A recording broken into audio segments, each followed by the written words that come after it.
On this day in 1982, Charlie Nicholas became Champagne Charlie. Charlie Nicholas exploded onto the Scottish football scene in August 1980, and few players before or since have been idolised as much by the Celtic support as the Cannonball Kid was in his exhilarating first spell at the club. Charlie had it all. Not only was he one of us, he was young, supremely talented, good-looking and an engaging personality. He made it all look so effortless as he swerved nonchalantly away from dumbfounded markers with a drop of the shoulders before laying off killer passes to teammates or flashing the ball past the keeper with laser-like precision, and all done with an impish glee as this part footballer, part rock star cut a ruinous swathe through football grounds at home and abroad.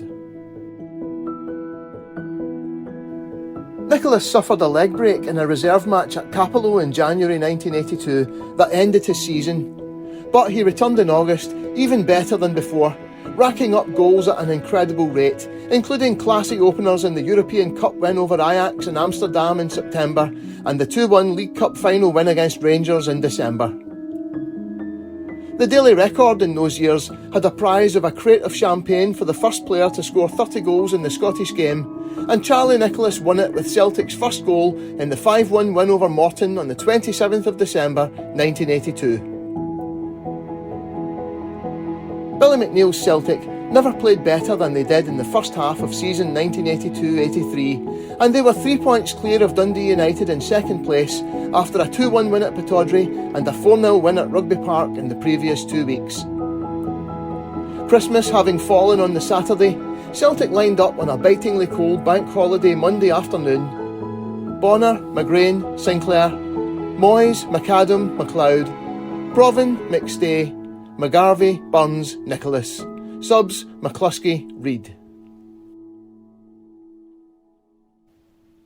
After Santa made a pre-match appearance, Celtic gave a surprisingly lacklustre performance in the first half and fell behind on 30 minutes when the defence failed to clear as the ball ricocheted around in front of goal, and when Murdo McLeod stuck out a foot, it rolled away from Bonner and in near the post. The equaliser, and Charlie's champagne moment, came from a penalty after he had been brought down by keeper Roy Baines, sending him the wrong way from the spot.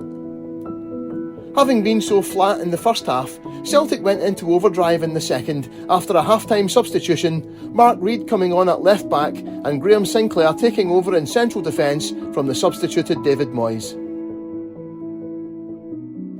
Murdo McLeod made up for the own goal with a 53rd minute strike, sweeping home from Davy Provan's cutback after the winger had made a brilliant run to the byline.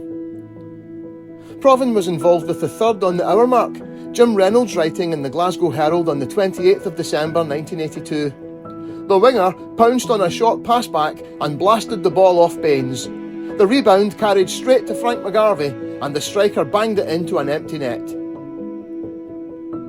McGarvey scored his second and Celtic's fourth on 80 minutes, latching onto a through ball from Tommy Burns to slide it home. The best was saved till last, Jim Reynolds writing, "In 81 minutes, Reid put the icing on the cake when he scored the fifth with a beautiful chip from the edge of the box which sailed over Baines' head and into the top left-hand corner." Champagne Charlie Nicholas is his name, wrote the Daily Record on the 28th of December, and never was a nickname more apt. Celtic looked well on track for a third successive title as 1983 dawned, but as the big English clubs circled around Nicholas, they were to falter badly in the closing weeks of the season, and by August, both Nicholas and Billy McNeill were gone, leaving a club behind them in shock.